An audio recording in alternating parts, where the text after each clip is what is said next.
or still is. There's a poll up on my channel that is voting for which book to read first. I think Frankenstein is so close to winning that I will probably read Frankenstein as well. I will say, yeah, it's to read first because I'm just trying this out. I'm not promising anything. This year is likely going to be even worse than 2025 was, if you can imagine it, so I'm not promising anything, but I want to read The Hobbit, and I think it would be fun to do this. So yeah, the poll was between The Hunger Games, The Hobbit, Dracula, and Frankenstein. Like I said, Frankenstein is like really close behind, so I'll probably read that too. Or like if I decide this is something I would like to do, I'll read Frankenstein next, and then after that we have a lot of really cool books that I really want to read. But for now, we're reading The Hobbit, and in the background is just going to be some sort of gameplay. I think this will be Minecraft gameplay, in which case this is me building a house from my own book that I'm writing. It's not that important. I just wanted to build it to see what it looked like, and then I think I'm probably going to build more stuff from the book, from my book, eventually in that world. I'm not really recording it. I just didn't feel like it, but that's okay. So I'm going to try my best to read not quietly, obviously I'm reading quietly, slowly, because my brain is on like 2 times speed, and the way that I speak is like 2 times speed, so that kind of makes for me not being a very good reader, so I'm gonna try my best. Okay, hopefully it'll be different because it's a book, not like game instructions or something. And I guess the other thing is that the Hobbit movies are my favorite movies of all time. Objectively, not the best. Objectively, Lord of the Rings is so much better, and they are also, like, my favorite movie is the Lord of the Rings movies and the Hobbit movies, all in that #1 spot. The Hobbit is only slightly better to me because I like the characters a little bit more. Only a little bit. Really, Thorin Oakenshield is one of my favorite fictional characters ever. So he's what puts the Hobbit movies up over the Lord of the Rings for me. But again, objectively, obviously Lord of the Rings is better. But so I've never read it, The Hobbit or the Lord of the Rings. So I'm excited to do this. Obviously, I know the story inside and out, but I do know they changed a lot for the movie. So we'll see. I think that first I'm gonna read the back of the book. This is the story of how a Baggins had an adventure and found himself doing and saying things altogether unexpected.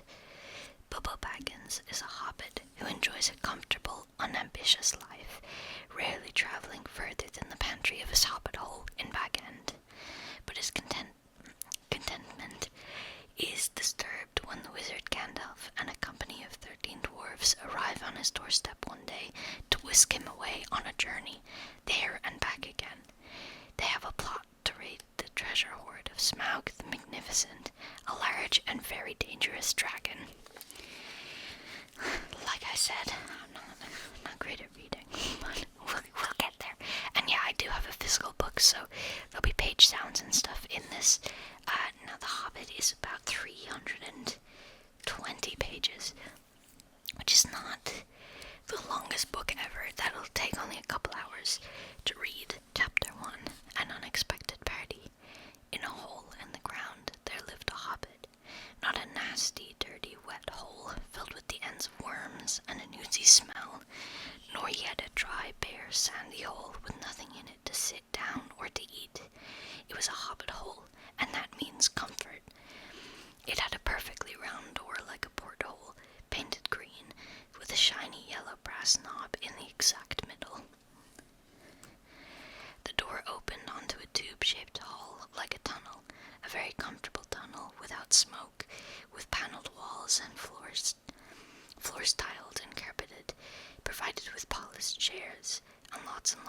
bags for hats and coats. The Hobbit was fond of visitors. The tunnel wound on and on, going fairly but not quite straight into the side of the hill. The hill, as all the people for many miles around called it, and many little round doors opened up out of it, first on one side and then on another. No going upstairs for the Hobbit. Bedrooms, bathrooms, cellars, pantries, lots of these. Wardrobes, he had whole rooms devoted to clothes. Kitchens, dining rooms, all were on the same floor, and indeed on the same passage. The best rooms were all on the left-hand side going in, for these were the only ones to have windows, deep-set, round windows looking over his garden and meadows beyond, sloping down to the river. This Hobbit was a very well-to-do Hobbit, and his name was Baggins. The Bagginses had lived in the neighborhood of the hill for time out of mind, and people considered them very respectable, not only because most of them were rich, but also because they had never had any adventures or did anything unexpected. You could tell what a Baggins would say on any question without the bother of asking him. This is a story of how a Baggins had an adventure and found himself doing and saying things altogether unexpected. He may have lost the neighbor's respect, but he gained, well, you will have to see whether he gained anything in the end. The mother of our particular Hobbit.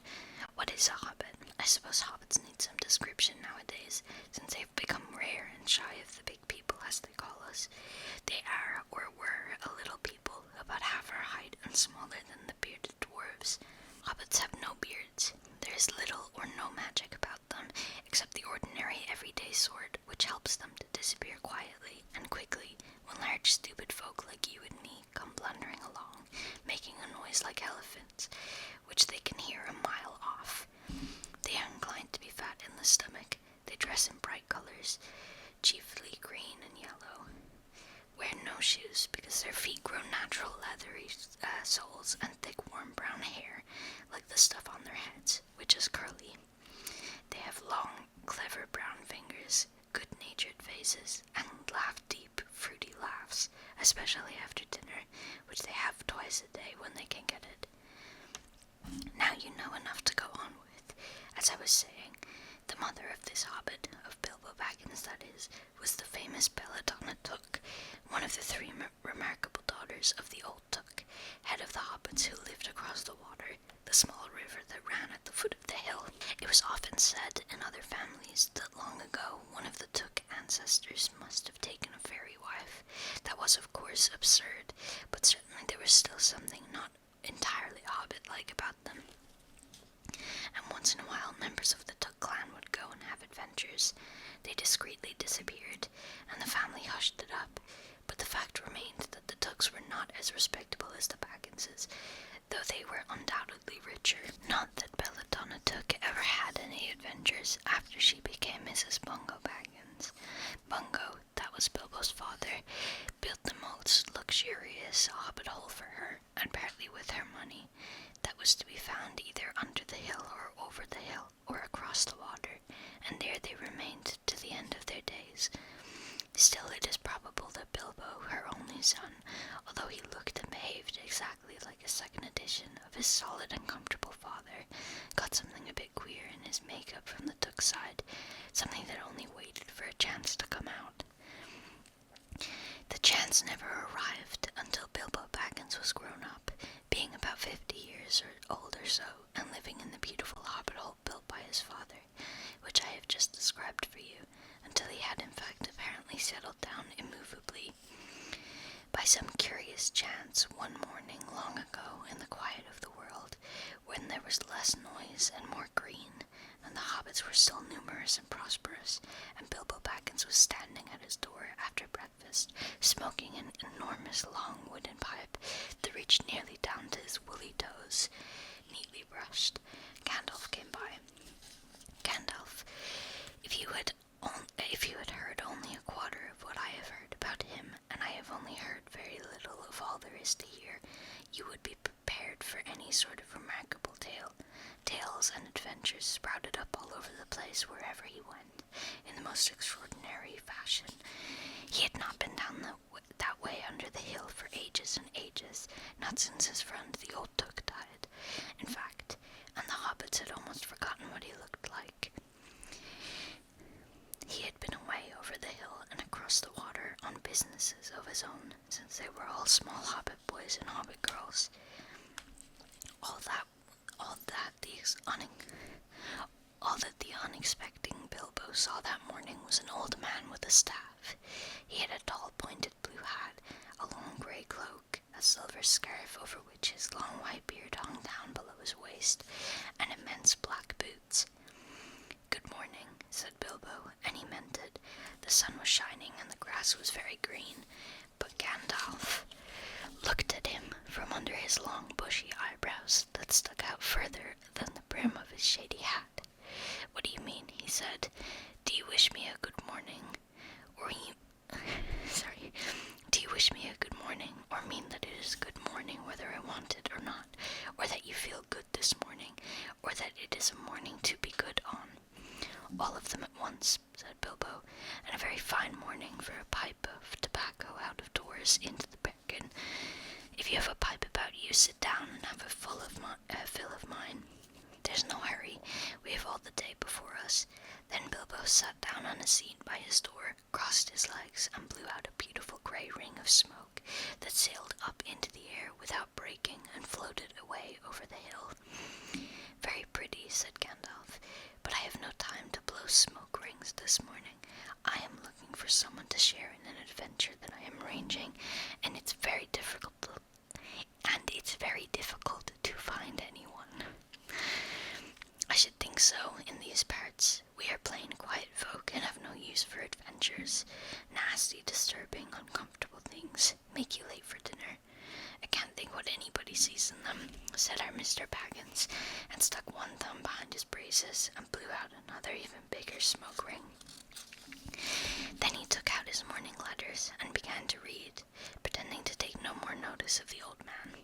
He had decided that he was not quite his sort and wanted him to go away, but the old man did not move. He stood leaning on his stick and gazing at the hobbit without saying anything, till Bilbo got quite uncomfortable and even a little cross. "Good morning," he said at last. "We don't want any adventures here, thank you. You might try over the hill or across the water." By this he meant that the conversation was at an end. What a lot of things you do use good morning for," said Gandalf. "Now you mean that you want to get rid of me, and that it won't be good till I move off." Not at all, my dear sir. Let me see, I don't think I know your name." Yes, my dear sir, and I do know your name, Mr. Bilbo Baggins, and you do know my name, though you don't remember that I belong to it. I am Gandalf, and Gandalf means me. To think I should have lived to be good morninged by Belladonna Took's son, as if I was selling buttons at the door. Gandalf, good gracious me, not the wandering wizard that gave old Took a pair of magic diamond studs that fashioned themselves and never came undone till ordered. Not the fellow who used to tell such wonderful tales at parties about dragons and goblins and giants, and the rescue of princesses and unexpected luck of widows' sons. Not the man that used to make such practically excellent fireworks. I remember those. Old Took used to have them on Midsummer's Eve. Splendid. They used to go up like great lilies and snapdragons and laburnums of fire, and hang in the twilight all evening. You will notice already that Mr. Baggins was not quite so prosy as he liked to believe. Also that he was very fond of flowers. Dear me, he went on, not the Gandalf who was responsible for so many quiet lads and lasses going off into the blue for mad adventures. Anything from climbing trees to visiting elves, or sailing in ships, sailing to other shores. Bless me, life used to be quite interesting. You used to upset things badly in these parts once upon a time. I beg your pardon, but I had no idea you were still in business." "Where else should I be?" said the wizard. "All the same, I am pleased to find you remember something about me. You seem to remember my fireworks kindly, at any rate, and that is not without hope. Indeed, for your old grandfather Took's sake, and for the sake of poor Belladonna, I will give you what you asked for." "I beg your pardon, I haven't asked for anything." "Yes, you have, twice now. My pardon, I give it to you. In fact, I will go so far as to send you on this adventure. Very amusing for me, very good for you, and profitable too, very likely, if you ever get over it. Sorry, I don't want any adventures, thank you. Not today. Good morning, but please come to tea. Anytime you like. Why not tomorrow? Come tomorrow. Goodbye. With that, the Hobbit turned and scuttled inside his round green door and shut it as quietly or as quickly as he dared, not to seem rude. Wizards, after all, are wizards.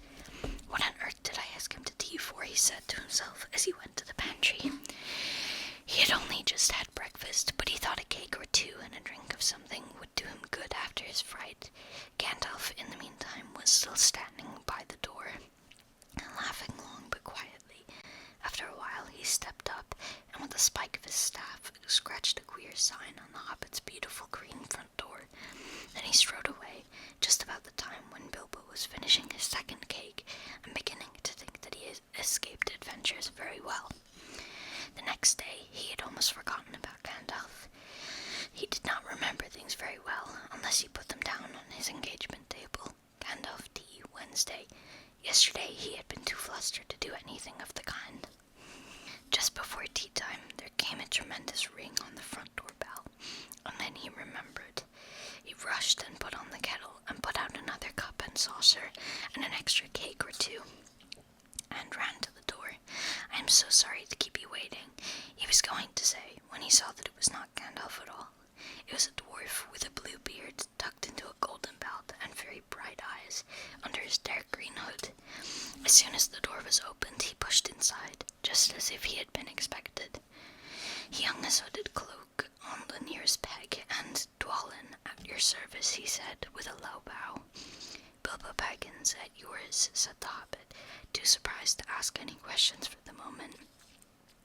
When the silence that followed had become uncomfortable, he added, "I am just about to take tea. Pray come and have some with me." A little stiff, perhaps, but he meant it kindly.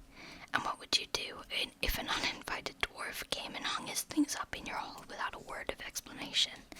They had not been at table long, in fact. They had hardly reached the third cake when there was another, even louder ring at the door. "Excuse me," said the Hobbit, and off he went to the door. "So you have got here at last." That was what he was going to say to Gandalf this time, but it was not Gandalf. Instead, there was a very old-looking dwarf on the step with a white beard and a scarlet hood, and he too hopped inside as soon as the door was open, just as if he had been invited. "I see they have begun to arrive already," he said, when he caught sight of Dwalin's green hood hanging up. He hung his red one next to it and said, "And Balin at your service," he said, with his hand on his breast. "Thank you," said Bilbo with a gasp. It was not the correct thing to say, but "they have begun to arrive" had flustered him badly. He liked visitors, but he liked to know them before they arrived, and he preferred to ask them himself.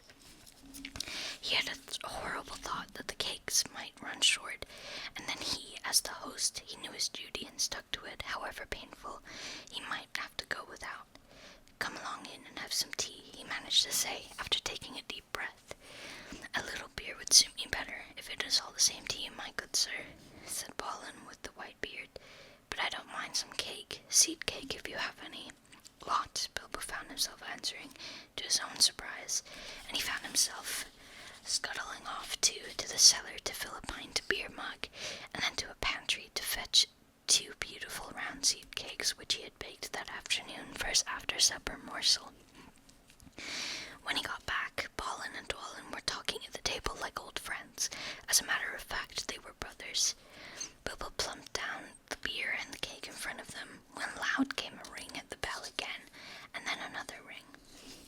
Gandalf for certain this time, he thought as he puffed along the passage, but it was not. But it was not. It was 2 more dwarves, both with blue hoods, silver belts, and yellow beards, and each of them carried a bag of tools and a spade. In they hopped as soon as the door began to open. Bilbo was hardly surprised at all. "What can I do for you, my dwarves?" he said. "Keely, at your service," said the one, and Feely added the other, and they both swept off their blue hoods and bowed. "At yours and your families," replied Bilbo, remembering his manners this time. "Dwallin and Ballin here already, I see," said Keely. "Let's join the throng." "Throng," thought Mr. Baggins. "I don't like the sound of that. I really must sit down for a minute and collect my wits and have a drink." He'd only just had a sip in the corner while the 4 dwarfs sat around the table, talking about mines and gold and troubles with the goblins, and the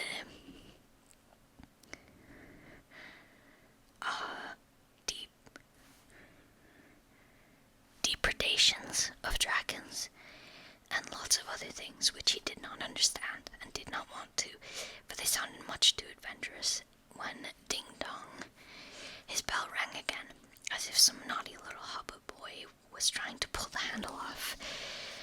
"Someone at the door," he said, blinking. "Some 4, I would say, by the sound," said Feely. "Besides, we saw them coming along behind us in the distance." The poor little Hobbit sat down on the hall and put his head in his hands and wondered what had happened, and what was going to happen, and whether they would all stay to supper. Then the bell rang louder than ever, and he had to run to the door. It was not 4 at all, but 5. Another dwarf had come along while he was wandering in the hall. He'd already turned the knob before they were all inside, or he had hardly turned the knob before they were all inside, bowing and saying at your service, one after another. Dory, Nori, Ori, Oin, and Gloin were their names, and very soon 2 purple hoods, a grey hood, a brown hood, and a white hood were hanging on the pegs, and off they marched, with their broad hands stuck in their gold and silver belts, to join the others. Already it had almost become a throng. Some called for ale, and some for porter, and one for coffee, and all of them for cakes, so the Hobbit was kept very busy for a while. A big jug of coffee had just been set in the hearth, the seed cakes were gone, and the dwarfs were starting on a round of buttered scones, where there came a loud knock, not a ring, but a hard rat-tat on the Hobbit's beautiful green door. Somebody was banging it with a stick. Bilbo rushed along the passage, very angry and altogether bewildered and bewildered. This was the most awkward Wednesday he ever remembered. He pulled open the door with a jerk, and they all fell in, one on top of the other. More dwarfs, 4 of them, and there was Gandalf behind, leaning on his staff and laughing. He'd made quite a dent on the beautiful door. He had also, by the way, knocked out the secret mark that he had put there the morning before. Carefully, he said. "It is not like you, Bilbo, to keep friends waiting on the mat, and then open the door like a pop gun. Let me introduce Bifur, Bofer, and Bomber, and especially Thorin. Oh wow, they do change a lot." What an awkward way to introduce Thorin. That's so funny. I love that. "Bifur, Bomber, Bofer, and Thorin. At your service," said Bifur, Bofer, and Bomber, standing in a row. Then they hung up 2 yellow hoods and a pale green one, and also a sky blue one, along with a silver tassel. This last belonged to Thorin, an enormously important dwarf. In fact, no other than the great Thorin Oakenshield himself, who was not at all pleased at falling flat on Bilbo's mat, with Bifur, Bofer, and Bomber on top of him. For one thing, Bomber was immensely fat and heavy. Thorin, indeed, was very haughty and said nothing about service, but poor Mr. Baggins said he was sorry so many times that at last he grunted, "Pray don't mention it," and stopped frowning. "Now we are all here," said Gandalf, looking at the row of 13 hoods, the best detectable party hoods. And his own hat hanging on the pegs. "Quite a merry gathering. I hope there is something left for the latecomers to eat and drink. What's that? Tea? No, thank you. A little red wine, I think, for me." "And for me," said Thorin. "And raspberry jam and apple tart," said Bifur. "And mince pies and cheese," said Bofer. "And pork pie and salad," said Bomber. "And more cakes and ale and coffee, if you don't mind," called the other dwarves through the door. "Put on a few eggs, there's a good fellow," Gandalf called after him as the Hobbit slumped off to the pantries. "And just bring out the cold chicken and pickles. Seems to know as much about the inside of my larders as I do myself," thought Mr. Baggins, who was feeling positively flummoxed, and was beginning to wonder whether a most wretched adventure had not come right into his house. By the time he had got all the bottles and dishes and knives and forks and glasses and plates and spoons and things piled up on big trays, he was getting very hot and red in the face and annoyed. Couldn't fustigate and be bothered, these dwarves, he said aloud. Why don't they come and lend a hand? Lo and behold, there stood Balin and Dwalin at the door of the kitchen, and Feely and Killy behind them, and before he could say knife, they had whisked the trays and a couple of small tables into the parlour, and set out everything afresh. Gandalf sat at the head of the party with the 13 dwarves. God, 30 minutes is apparently my limit. Gandalf sat at the head of the party with the 13 dwarves all around, and Bilbo sat on a stool at the fireside, nibbling at a biscuit. His appetite was quite taken away, and trying to look as if this was all perfectly ordinary, and not in the least an adventure. The dwarves ate and talked, and time got on. At last they pushed their chairs back, and Bilbo made a move to collect the plates and glasses. I suppose you will all stay to supper, he said in his politest of pressing tones. Of course, said Thorin, and after. We shan't get through the business till late, and we must have some music first. Now to clear up. Thereupon the 12 dwarves, not Thorin, he was too important and stayed talking to Gandalf, jumped to their feet and made tall piles of all the things. Off they went, not waiting for trays, balancing columns of plates, each with a bottle on the top, with one hand, while the Hobbit ran after them, squeaking with fright, "Please be careful, and please don't trouble, I can manage." But the dwarves only started to sing. Chip the glasses and crack the plates, blunt the knives and bend the forks. That's what I love this song, but I don't know how to do this without actually just singing. Chip the glasses and crack the plates, blunt the knives and bend the forks. That's they skip. I don't know how to say it other than the way they say it in the movie. Blunt the knives, bend the forks, chip the glass.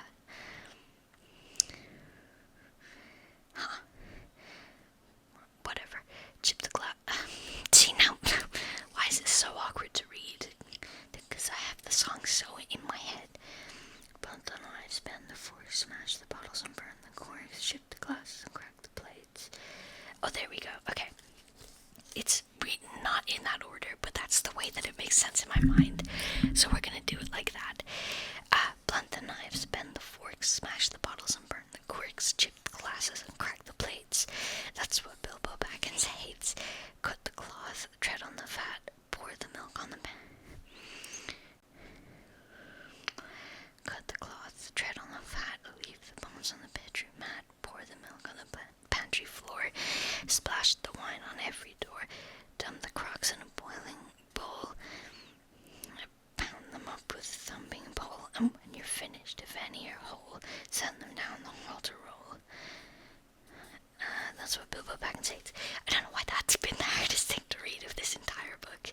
I just couldn't get the actual song out of my head. Okay, and of course they did none of those dreadful things, and everything was cleaned and put away safe as quick as lightning, while the Hobbit was turning round and round in the middle of the kitchen, trying to see what they were doing. Then they went back and found Thorin with his feet on the fender, smoking a pipe. He was blowing the most enormous smoke rings, and wherever he told one to go, it went, up the chimney, or behind the clock on the mantelpiece, or under the table, or round and round the ceiling. Wherever it went, it was not quick enough to escape Gandalf. Pop.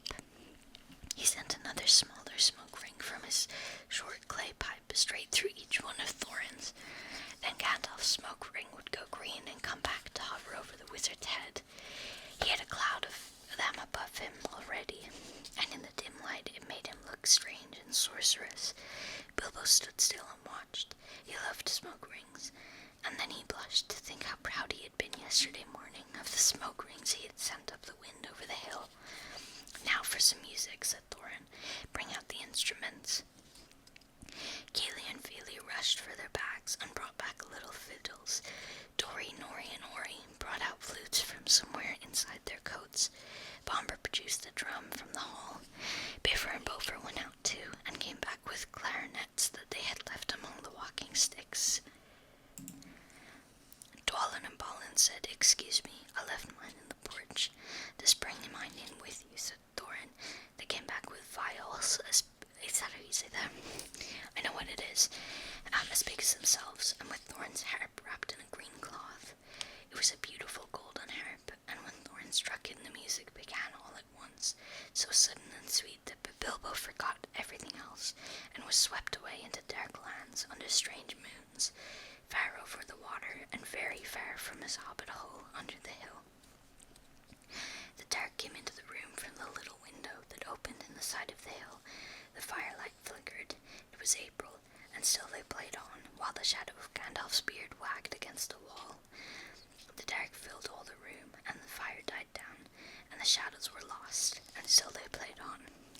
And suddenly, first one and then another began to sing as they played, deep-throated singing of the dwarves in the deep places of their ancient homes, and this is like a fragment of their song. If it can be like their song without their music. Now what do I do about this? Because it doesn't sound right unless you sing it. Pharaoh, I'm just gonna read it, and it's gonna be weird, but we're gonna move on. Far over the misty mountain cold, to dungeons deep and caverns old, we must away ere break of day, to seek the pale enchanted gold. The dwarves of yore made mighty spells, while hammers fell like ringing bells. In places deep where dark things sleep, in hollow halls beneath the fells. For ancient king and elvish lord, there many a gleaming golden hoard they shaped and wrought, and light they caught, to hide in gems on hilt of sword. On silver necklaces they strung, the flowering stars on crowns they hung. The dragon fire in twisted wire, they meshed the light of moon and sun. For over the misty mountains far over the misty mountains cold, to dungeons deep and caverns old, we must away ere break of day, to claim our long-forgotten gold. Goblets they carved there for themselves, and harps of gold where no man delves. There lay they long, and many a song was sung unheard by men or elves. The pines were roaring on the height, the winds were moaning in the night. The fire was red, it flaming spread, the trees like torches blazed with light. The bells were ringing in the dale, and men looked up with faces pale. The dragon's ire, more fierce than fire, laid low their towers and houses frail. The mountains smoked beneath the moon, the dwarves they heard the tramp of doom. They fled their hall to dying fall, beneath his feet, beneath the moon. Far over the misty mountains grim, to dungeons deep and caverns dim, we must away ere break of day, to win our harps and gold from him.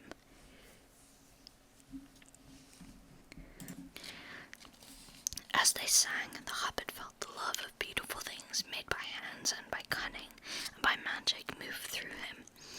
A fierce and a jealous love, the desire of the hearts of dwarves. Then something dookish woke up inside him, and he wished to go and see the great mountains, and hear the pine trees and the waterfalls, and explore the caves, and wear a sword instead of a walking stick. He looked out of the window. The stars were out in a dark sky above the trees. He thought of the jewels of the dwarves shining in dark caverns. Suddenly, in the wood beyond the water, a flame leapt up, probably someone lighting a wood fire, and he thought of plundering dragons settled on his quiet hill, and kindling it all to flames. He shuddered, and very quickly he was plain Mr. Baggins of Bag End, Underhill, again. He got up, trembling. He had less than half a mind to fetch the lamp, and more than half a mind to pretend to, and go and hide behind the beer barrels in the cellar, and not come out until the dwarves had gone away. Suddenly, he found that the music and the singing had stopped, and they were all looking at him with eyes shining in the dark. "Where are you going?" said Thorin, in a tone that seemed to show that he guessed both halves of the Hobbit's mind.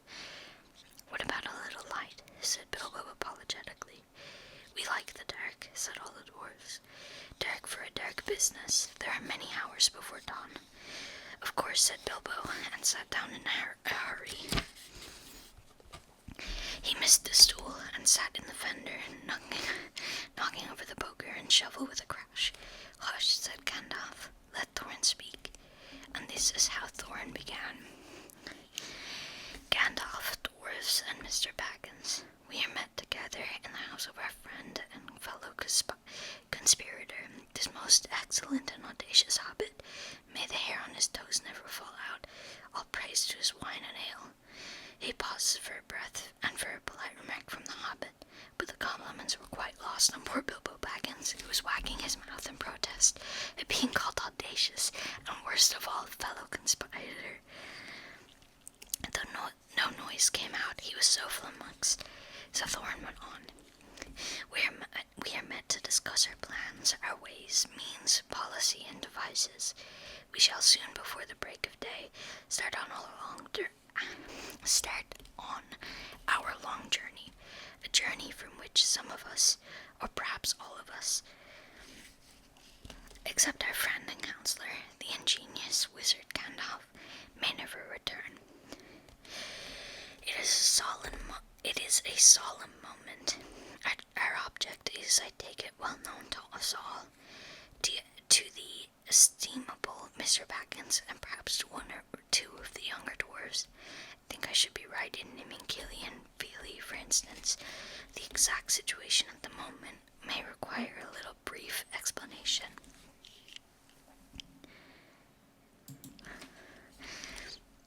This was Thorin's style. He was an important dwarf. If he had been allowed, he would have probably gone on like this until he was out of breath, without telling anyone there anything that was not known already. But he was rudely interrupted. Poor Bilbo couldn't bear it any longer. At may never return, he began to feel a shriek coming up inside, and very soon it burst out like a whistle of an engine coming out of a tunnel. All the dwarves sprang up, knocking over the table. Gandalf struck a blue light on the end of his magic staff, and in its firework glare, the poor little hobbit could be seen kneeling on the hearth rug, shaking like a jelly that was melting. What? Shaking like a jelly that was melting. Okay. Then he fell flat on the stone and kept on calling out, struck by lightning, over and over again, and that was all they could get out of him for a long time. So they took him and laid him out of the way on the drawing room sofa, with a drink at his elbow, and they went back to their dark business. "Excitable little fellow," said Gandalf as they sat down again. "Gets funny, queer fits, but he is one of the best, as fierce as a dragon in a pinch." If you have ever seen a dragon in a pinch, you will realize that this was only poetical exaggeration applied to any hobbit, even to Old Took's great-granduncle Bull Roarer, who was so huge for a hobbit that he could ride a horse. He charged the ranks of the goblins of Mount Graham in the Battle of the Greenfields, and knocked their king Golfimble's head clean off with a wooden club. It sailed 100 yards through the air and went down a rabbit hole, and in this way the battle was won and the game of golf invented at the same moment. In the meanwhile, however, Bull Roarer's gentler descendant was reviving in the drawing room. After a while and a drink, he crept nervously to the door of the parlor. This is what he heard. Gloin speaking, humph, or some snort more or less like that. Will he do you think? It is all very well for Gandalf to talk about this hobbit being fierce, but one shriek like that in a moment of excitement would be enough to wake the dragon and all his relatives and kill the lot of us. I think it sounded more like fright than excitement. In fact, if it had not been for the sign on the door, I would have been sure we had come to the wrong house. As soon as I clapped my eyes on the little fellow popping and puffing on the mat, I had my doubts. He looks more like a grocer than a burglar. Mr. Baggins turned the handle and went in. The Took side had won. He suddenly felt he would go without bed and breakfast to be thought fierce. As for little fellow bobbing on the mat, it almost made him feel really fierce. It almost made him really fierce. Many a time afterwards, the Baggins parrot regretted what he did now, and he said to himself, Bilbo, you were a fool. You walked right in and you put your foot in it. Pardon me, he said, if I have overheard words that you were saying. Oh, pardon me, he said, if I have overheard words that you were saying. I don't pretend to understand what you were talking about, or your reference to burglars, but I think I am right in believing, this is what he called being on his dignity, that you think I am no good. I will show you. I have no signs on my door. It was painted a week ago, and I am quite sure you have come to the wrong house. As soon as I saw your funny faces on the doorstep, I had my doubts, but treat it as the right one. Tell me what you want done, and I will try it. If I have to walk from here to the east of east and fight the wild wereworms in the last desert, I had a great-great-great-granduncle once, Bull Took, and I love that. That is so well written. I know I stumbled over all of it, but that's so well written and so nice. I really am loving this. Okay, pardon me if I have overheard words that you were saying. I don't pretend to understand what you were talking about or your reference to burglars, but I think I am right in believing that you think I am no good. I will show you. I have no signs on my door. It was painted a week ago, and I am quite sure you have come to the wrong house. As soon as I saw your funny faces on the doorstep, I had my doubts, but treat it as the right one. Tell me what you want done, and I will try it. If I have to walk from here to the east of east and fight the wild wereworms in the last desert. I love that. It is such a good characterization of Bilbo, which is a stupid way of saying that because this came first. So I guess really, the movie is a bad characterization of Bilbo. That is so good. I'm excited to keep reading this. Okay, I had a great-great-great-great-granduncle once, Bull Took, and yes, but that was long ago, said Gloin. I was talking about you, and I assure you there is a mark on this door, the usual one in trade, or used to be. Burglar wants a good job, plenty of excitement, and reasonable reward. That's how it usually read. You can say expert treasure hunter instead of burglar if you want. Some of them do. It's all the same to us. Gandalf told us there was a man of the sort in these parts looking for a job at once, and that he had arranged a meeting here this Wednesday tea time. Of course there is a mark, said Gandalf. I put it there myself, for very good reasons. You asked me to find the 14th man for your expedition, and I chose Mr. Baggins. Just let anyone say I chose the wrong man or the wrong house, and you can stop at 13 and have all the bad luck you like, or go back to digging coal. He scowled so angrily at Gloin that the dwarf huddled back in his chair, and when Bilbo tried to open his mouth to ask a question, he turned and frowned at him, and stuck out his bushy eyebrows. Till Bilbo shut his mouth tight with a snap. That's right, said Gandalf.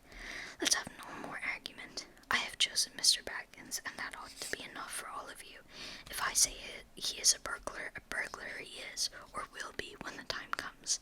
There is a lot more in him than you guess, and a deal more than he has any idea of himself. You may possibly all live to thank me yet. Now, Bilbo, my boy, fetch the lamp, and let's have a little light on this. On the table, in the light of a big lamp with a red shade, he spread a piece of parchment rather like a map. This was made by Thror, your grandfather, Thorin, he said in answer to the dwarf's excited questions. It is a plan of the mountain.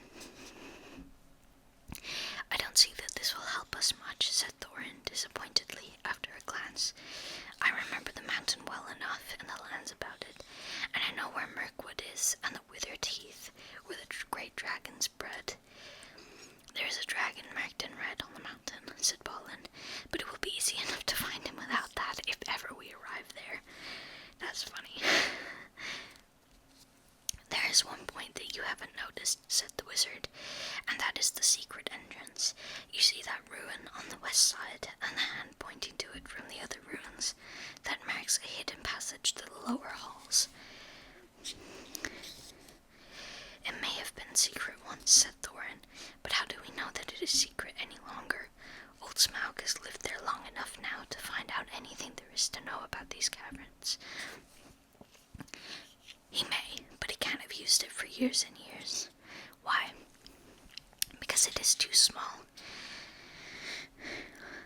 5 feet high the door, and 3 may walk abreast, say the runes. But Smaug could not creep into a hole that size, not even when he was a young dragon, certainly not after devouring so many dwarves and men of Dale." "It seems a great big hole to me," squeaked Bilbo, who had no experience of dragons and only of hobbit holes. He was getting excited and interesting again, so that he forgot to keep his mouth shut. He loved maps, and in his hall there hung a large one of the country road with all his favourite walks marked on it in red ink. How could such a large door be kept secret from everybody outside? "Apart from the dragon?" he asked. "He was only a little hobbit, you must remember." "In lots of ways," said Gandalf. "But in what way this one has been hidden we don't know without going to see. From what it says on the map, I should guess there is a closed door, which has been made to look exactly like the side of the mountain. This is the usual dwarf's method. I think that is correct. I think that is right, isn't it?" "Quite right," said Thorin. "Also," went on Gandalf, "I forgot to mention that with the map went a key, a small and curious key. Here it is," he said, and handed to Thorin a key with a long barrel and intricate wards made of silver. "Keep it safe." "Indeed I will," said Thorin. Trying to see, where does this chapter end?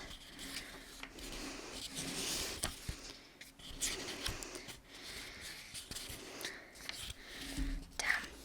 Dude, I don't even know if we're gonna get through one chapter. This is crazy. "Indeed I will," said Thorin, and he fastened it upon a fine chain that hung about his neck and under his jacket. Now things begin to look more hopeful. This news alters them much for the better. So far we have had no clear idea what to do. We thought of going east, as quiet and careful as we could, as far as the Long Lake. After that the trouble would begin. A long time before that, if I know anything about the roads east," interrupted Gandalf.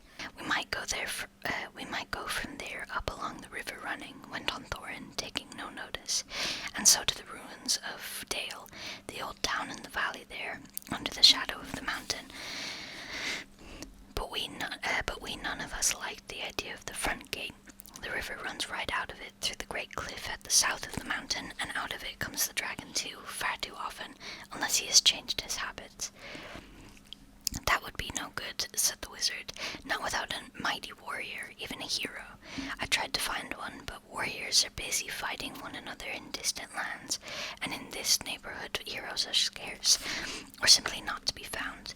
Swords in these parts are mostly blunt, and axes are used for trees, and shields as cradles or dish covers, and dragons are comfortably far off, and therefore legendary.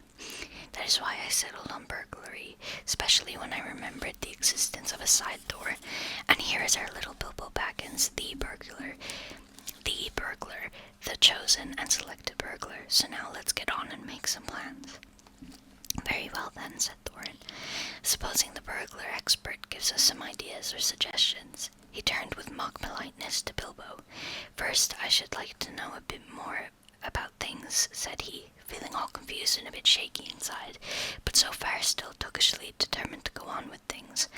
"I mean about the gold and the dragons and all that, and how it got there and who it belongs to, and so on and further."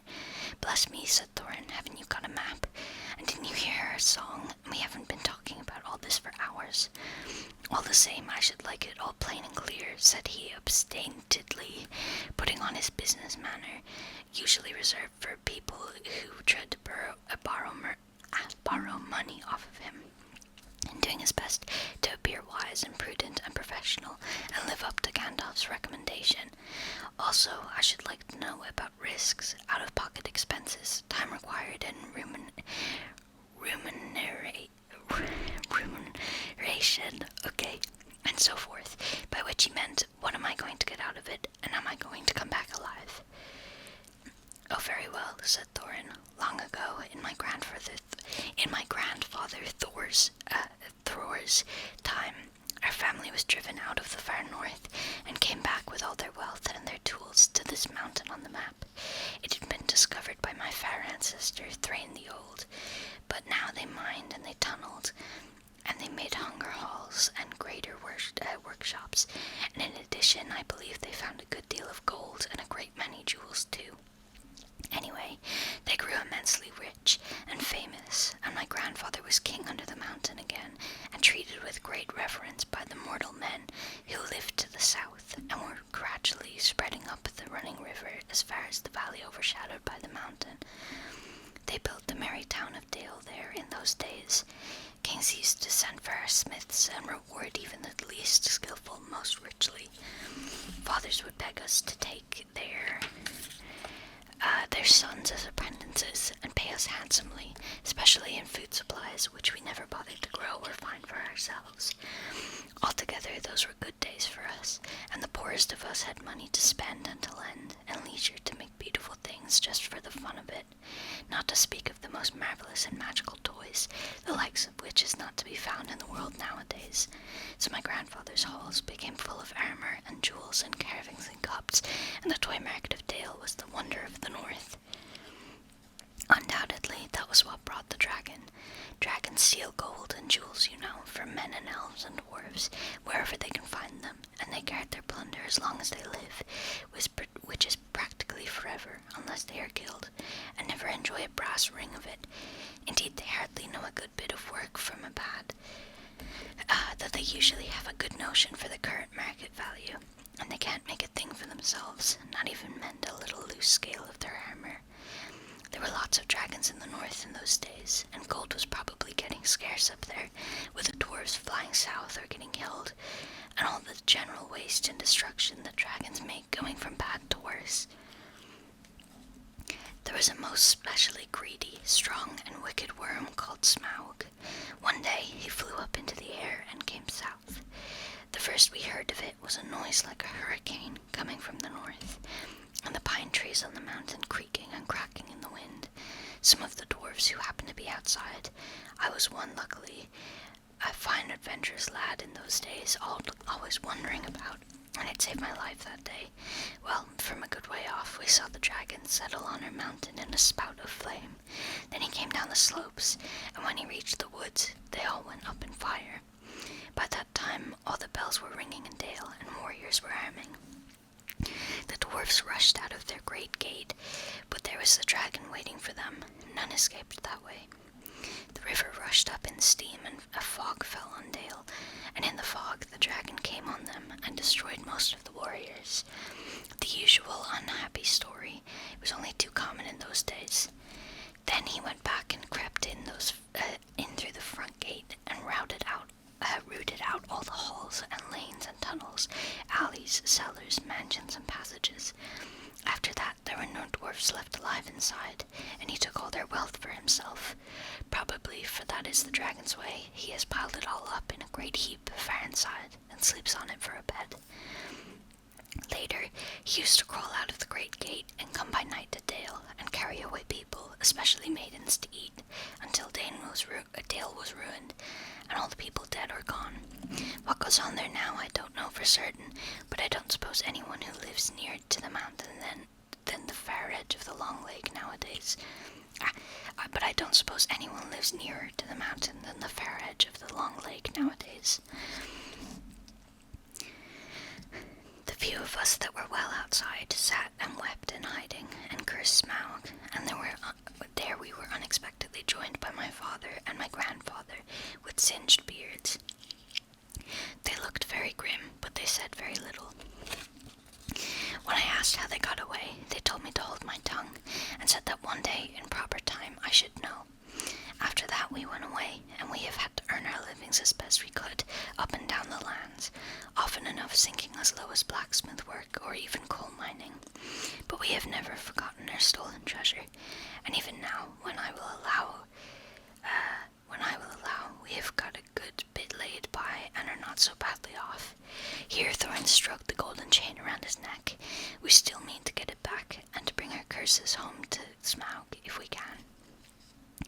I have often wondered about my father's and grandfather's escape. I see now they must have had a private side door, which only they knew about, but apparently they made a map, and I should like to know how Gandalf got a hold of it, and why it did not come down to me, the rightful heir.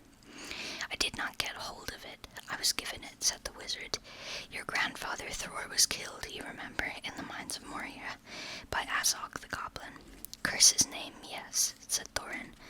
And Thrain, your father, went away on the 21st of April, 100 years ago, last Thursday, and has never been seen by you since. True, true, said Thorin. Well, your father gave me this to give to you, and if I have chosen my own time and way for handing it over, you can hardly blame me, considering the trouble I had to find you. Your father could not remember his own name when he gave me the paper, and he never told me yours, so on the whole I think I ought to be praised and thanked. Here it is, he said, handing the map to Thorin. I don't understand, said Thorin, and Bilbo felt he would have liked to say the same. The explanation did not seem to explain. Your grandfather, said the wizard slowly and grimly, gave the map to his son for safety before he went to the mines of Moria. Your father went away to try his luck with the map after your grandfather was killed, and lots of adventures of a most unpleasant sort he had. But he never got near the mountain. How he got there I don't know, but I found him a prisoner in the dungeons of the necromancer. Whatever were you doing there? Asked Thorin with a shudder, and all the dwarves shivered. Never you mind. I was finding things out as usual, and a nasty, dangerous business it was. Even I, Gandalf, only just escaped. I tried to save your father, but it was too late. He was witless and wandering, and had forgotten almost everything except the map and the key. We have long ago paid the goblins of Moria, said Thorin. We must give a thought to the necromancer. Don't be absurd. He is an enemy far beyond the powers of all the dwarves put together, if they could all be collected again from the four corners of the world. The one thing your father wished was for his son to read the map and use the key. The dragon and the mountain are more than big enough tasks for you. Hear, hear, he said Bilbo, and accidentally said it aloud. Hear what? They said, all turning suddenly towards him, and he was so flustered that he answered, Hear what I have to say. What's that? They asked. Well, I should say that you ought to go east and have a look around. After all, there is a side door, and the dragons must sleep sometimes, I suppose. If you sit on the doorstep long enough, I dare say you will think of something. Well, don't you know, I think we have talked long enough for one night. If you see what I mean. What about bed and an early start and all that? I will give you a good breakfast before you go. Before we go, I suppose you mean, said Thorin. Aren't you the burglar? And isn't sitting on the doorstep your job, not to speak of getting inside the door? But I agree about bed and breakfast. I like 6 eggs with my ham when starting on a journey, fried, not poached, and mind you, don't break them. Oh my god, Thorin. After all the others had ordered their breakfasts without so much as a please, which annoyed Bilbo very much, they all got up. The Hobbit had to find room for them all, and filled all his spare rooms, and made beds on chairs and sofas, before he got them all stowed, and went to his own little bed, very tired, and not altogether happy. One thing he did make his mind up about was not to bother to get up very early and cook everyone else's wretched breakfasts. The duckishness was wandering off, and he was not now quite so sure that he was going on any journey in the morning. As he lay in bed, he could hear Thorin still humming to himself in the best bedroom next to him. Far over the misty mountain cold, 2 dungeons deep and caverns old, we must away ere break of day to find our long-forgotten gold. Bilbo went to sleep with that in his ears, and it gave him very uncomfortable dreams. It was long after the break of day when he woke up. Okay, that's the end of chapter 1, which is probably where we're gonna end this video. So, I love this. This is so good. This is really good. It is very different than the book. The movies. I feel like the movies made the dwarves very charming. Like, I think that if I was reading this before having watched the movie, I would hate the dwarves. They are so rude, which has always been, I think, a thing that bothered me about the movies, is that so many times people's like, oh, they're so rude or whatever, and they are. They barge into his house and they steal all of his food, and they don't say please or thank you. They don't, whatever. I'm gonna be real, I'm not actually entirely sure that they know that Bilbo hadn't agreed to it yet in both the book and the movie, and I don't think that ever comes up. I think that Bilbo's under the impression that they know that he didn't know, and they are under the impression that Bilbo did know, which is why they are so annoyed with him for constantly trying to back out.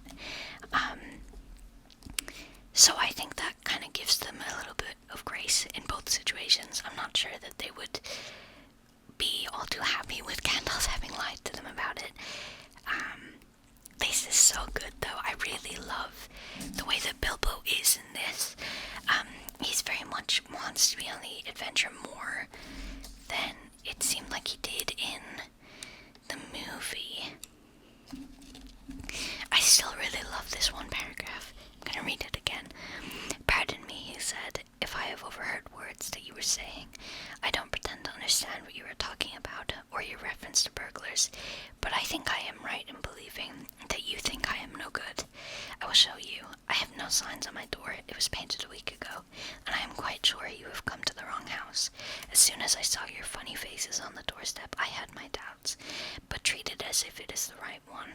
Tell me what you want done, and I will try it. If I have to walk from here to the east of East and fight the wild fairworms in the last desert. I love that. Bilbo's like, you know what? Yeah, I think you're in the wrong place. I think you have the wrong Hobbit, but I want to go on an adventure, so tell me what you want done, and I'm going to try my best to do it. That has always been my favorite bit about Bilbo, especially in the movie. I'm sure we'll get to the scene in the book eventually, when they ask him, why are you still here? Why did you come back? And Bilbo says that I have a home, and I miss it a lot, but you don't have a home, and I'm going to try, and if I can get it back for you, I'm going to try everything I can. Can't remember the exact wording of it, but man, I love this book. This is so good. I'm really excited. So we're 28 pages in, chapter 2. We're just starting. I'm not actually sure how many chapters there are. If we do a chapter every video, we're going to be here a while, I think, but that's okay. Alright, I also, in this book, it includes chapter 1 of Lord of the Rings, which I'll probably read when we get there.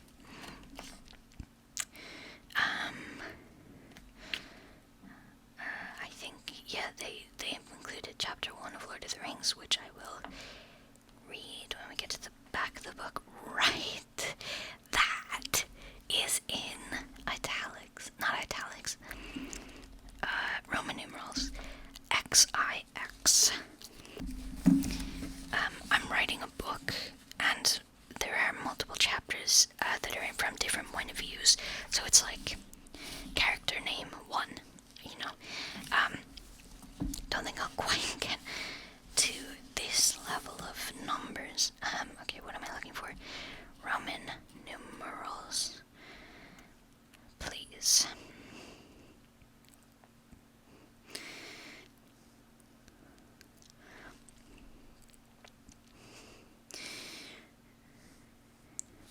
XIX 19.